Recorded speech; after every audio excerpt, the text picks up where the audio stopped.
Something I thought about doing recently is documenting my experiences with a band/artist and my early impressions of their music as a newcomer. I've been on a stoner, doom, drone metal kick recently, and one of the key players of my listening is the Japanese band Boris. I tasked myself with listening to 5 of their albums and discussing my thoughts on each of them, but first, some background. Boris are a highly prolific Japanese band that's comprised of 3 members, Wata on lead guitar and keyboards, Takeshi on bass and rhythm guitar, and Atsuo on drums. All 3 members also handle vocal duties. They get their name from the opening track of the Melvins' 3rd studio album, Bullhead. To date, the band has released over 30 albums. It's kind of hard to get the exact number of Boris albums out there. The way this video will work is that I'm going to talk about each album individually in the order I listened to them. I started with Akuma No Uta, which was a good first impression if you ask me. It's a short but sweet album with a bunch of really catchy songs. Ibitsu and Fury were standouts to me. Very fun songs. This album echoes a lot of the noise rock, sludge metal, and stoner rock that I'm already really into, so it wasn't a surprise that I enjoyed this one so much and wanted to hear more of it. The 5 tracks total to 39 minutes, which feels like the perfect length for this album, even if I did come out of it wanted to hear even more of it.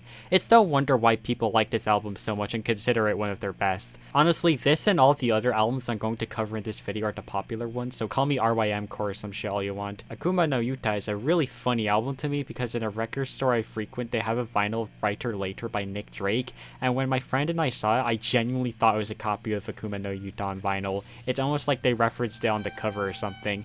Maybe it's just from my own personal experience, but Akuma no Uta is definitely a solid album to get into Boris with, and I won't blame you if you checked it out first like I did. There's not really a whole lot I can say about this album, it's just plain good. Next, I checked out Boris at Last, Feedbacker, or just simply known as Feedbacker. This is one of 2 albums I'll be covering in this video that are actually composed of a single track broken up into parts. Feedbacker takes on a more drone-oriented sound with some hints of post-rock/post-metal here and there. It takes a bit for the song to properly pick up, and I don't think it's until the second half of part 2 where things really get going and start to get good in my opinion.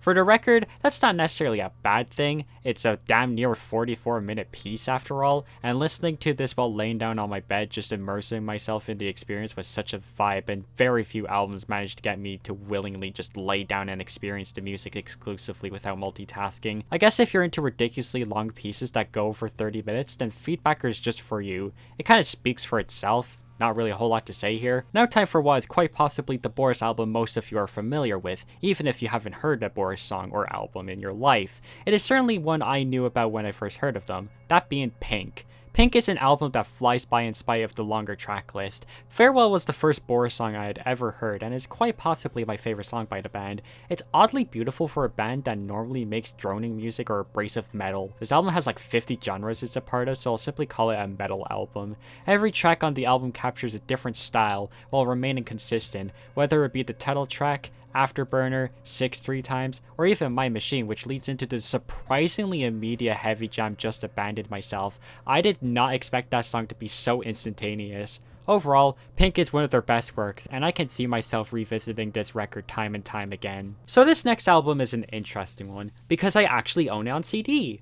Wait, that's Channel Orange. Heavy Rocks, particularly the 2002 entry. See, Boris will occasionally make these albums called Heavy Rocks, which contain exactly what they think you do.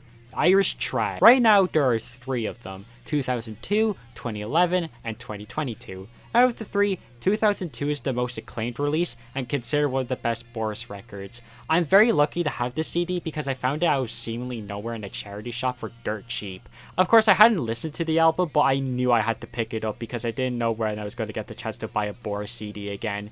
After actually getting the chance to listen to the album though, yeah, no, this is my favorite Boris album. Pink is really good and has a lot of memorable songs, but Heavy Rocks Out 2 not only takes everything I liked about Pink and makes it even better, but also it's just more appealing to me, and it's really helped me recognize a key aspect about what makes Boris work.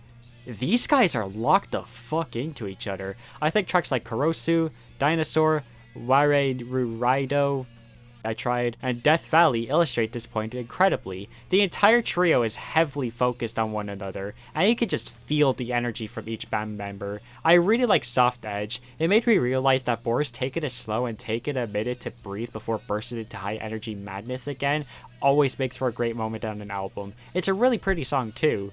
Heavy Rock's O2 is a consistent record throughout, and it's an album that I highly recommend to anyone, even if they've never heard a Boris album before. Last but certainly not least, I saved the biggest for last. Flood is the most comparable to Feedbacker, where it is one huge track that spans multiple parts. Unlike Feedbacker's nearly 44-minute long runtime, Flood goes on for a whopping 70 minutes, or in other words, an hour and 10 minutes. This composition is so interesting, starting with white noise before leading into a repeating desynced guitar lick that goes on for nearly the entirety of the first part, while parts 2 and 3 are where the main bulk of the song is contained, hosting a lot of the heavier portions of the track, before part 4 comes in with a minimalist section that eventually ends in white noise again, which is an amazing way to circle the track back to where it started. I love Flood. It's not my favorite Boris album, but what it sets out to do is excellent, and I can easily see why this album is so acclaimed and sought after.